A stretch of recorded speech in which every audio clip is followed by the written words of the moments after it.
조갑제 TV 시청자 여러분 안녕하십니까. 2021년 11월 9일 오후 2시 28분입니다. 요사이 발표된 여론조사를 보면은 뚜렷한 공통점이 하나 있습니다.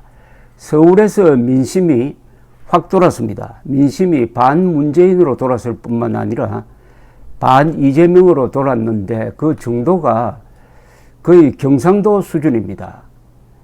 몇 가지 자료를 제시를 하겠습니다.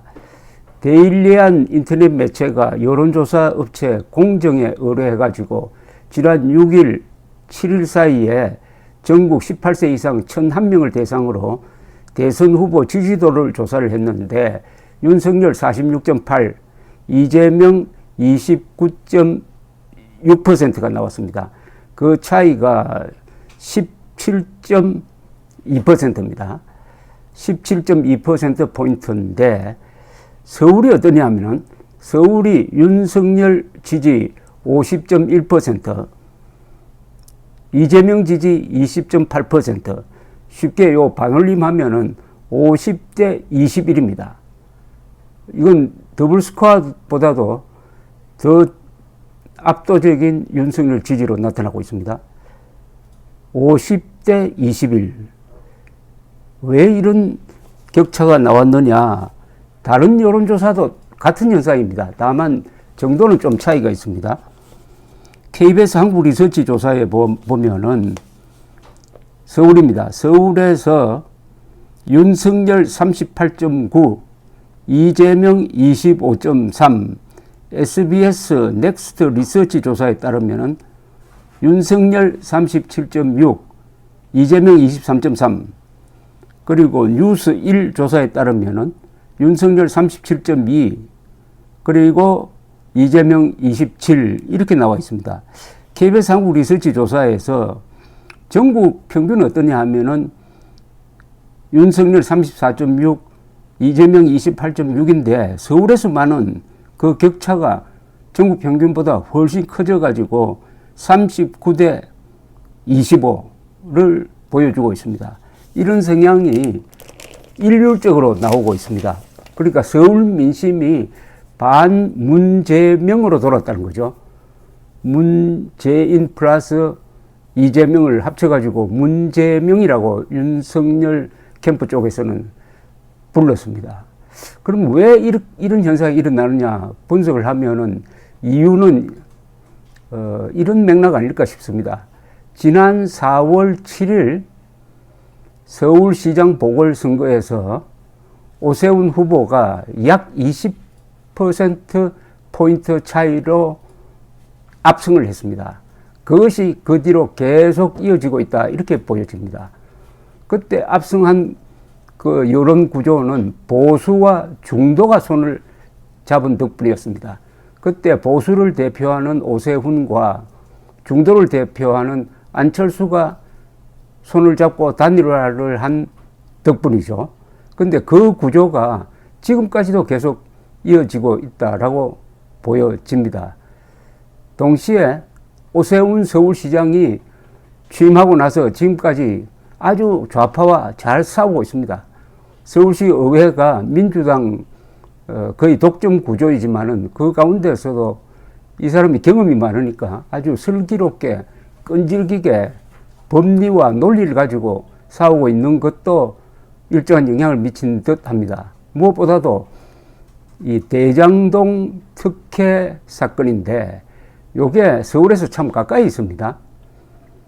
뭐 서울권이죠. 분당 대장동 하면은 서울에서 도심에서 버스를 타도 1시간 만에 도착할 수 있는 데니까 이걸 훨씬 더 실감 있게 느낄 수가 있습니다. 역시 어떤 사람이 어떤 사안을 판단을 할 때 그 지리 감각이 매우 중요합니다. DMZ 근방에 있는 분들이 보수 의식이 강하다든지 반공 의식이 강한 것은 바로 그 지리적 근접성 때문이겠는데 서울 사람들이 이 부동산 문제에 대해서 매우 예민하다는 것이 이런 데 반영이 된 듯 하기도 합니다. 그리고 서울에는 옛날에는 호남 사람들이 많이 살았습니다. 그러다가 경기도에 신도시가 많으니까 호남 사람들이 많이 빠져나갔습니다. 이것도 이런 여론조사에 큰 영향을 준 요인으로 보입니다.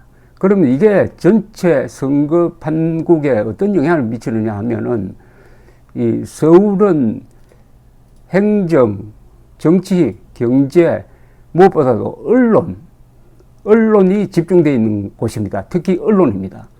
서울에 언론이 집중되어 있으므로 서울의 민심이 언론기관에 영향을 줘가지고 그 언론기관의 보도 성향에 영향을 미치고 그것이 또 전국적인 영향으로 번져갑니다. 근데 미국을 예를 들면은, 미국은 워싱턴은 정치 중심 도시지만은 경제, 문화, 예술, 언론은 뉴욕이 중심입니다.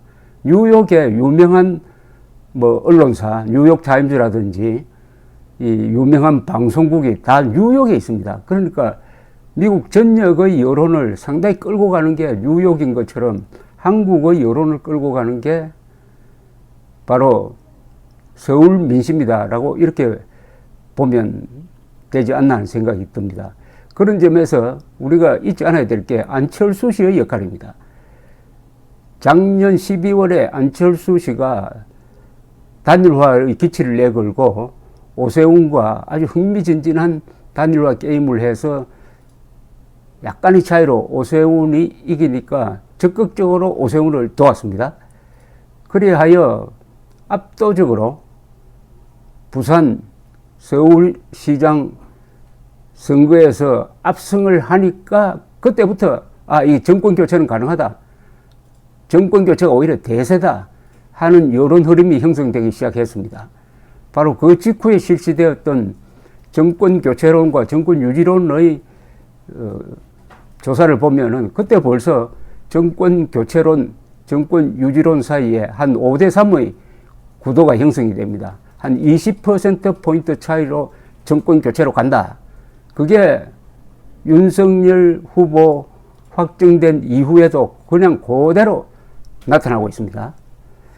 그러니까 다시 윤석열 후보가 초심으로 돌아간다면은 오늘날 이런 여론 구도를 만든 공이 있는 몇 사람이 있습니다. 첫째는 윤석열이죠. 무엇보다도 보수가 희망이 없다고 할 때 바로 조국 수사를 통해서 보수의 희망으로 갈아탄 윤석열, 그리고 안철수입니다. 중도와 보수를 연결시킨 사람이 안철수, 윤석열인데 지금 이제 각자 출마해가지고 여론조사를 보면은 안철수 후보가 그래도 한 5%를 단단하게 유지를 하고 있습니다. 앞으로 최대의 쟁점은, 최대의 변수는 윤석열, 안철수 손을 잡느냐는 겁니다. 그런데 이준석, 김종인 두 사람이 들어서 가지고 안철수를 인간적으로 모독을 하면서 윤석열 총장에게 안철수와 손을 잡지 말라는 압박을 지금 넣고 있는데, 여기에 윤석열 후보가 넘어갈 것이냐 말 것이냐, 이게 오히려 내년 3월 9일 선거를 결판내는 더 큰 변수라고 생각을 합니다. 물론 앞으로 생각이 바뀔 수도 있죠. 더구나 윤석열 후보가 당권을 지금 장악하고 이준석을 부하처럼 부려야 될 그런 입장이니까 이준석의 안철수 밀어내기 또는 안철수와 국민의힘 갈라치기는 먹혀들지 않을 것이라고 생각을 합니다만은, 지금 점점 이 리스크가 커지고 있는 이준석의 입을 어떻게 윤석열이 단속하고 통제하느냐가 큰 선거 전략이 되고 말았습니다. 어떻게 보면 이재명보다는 이준석이 정권 교체의 더 큰 걸림돌이 될 수도 있습니다. 감사합니다.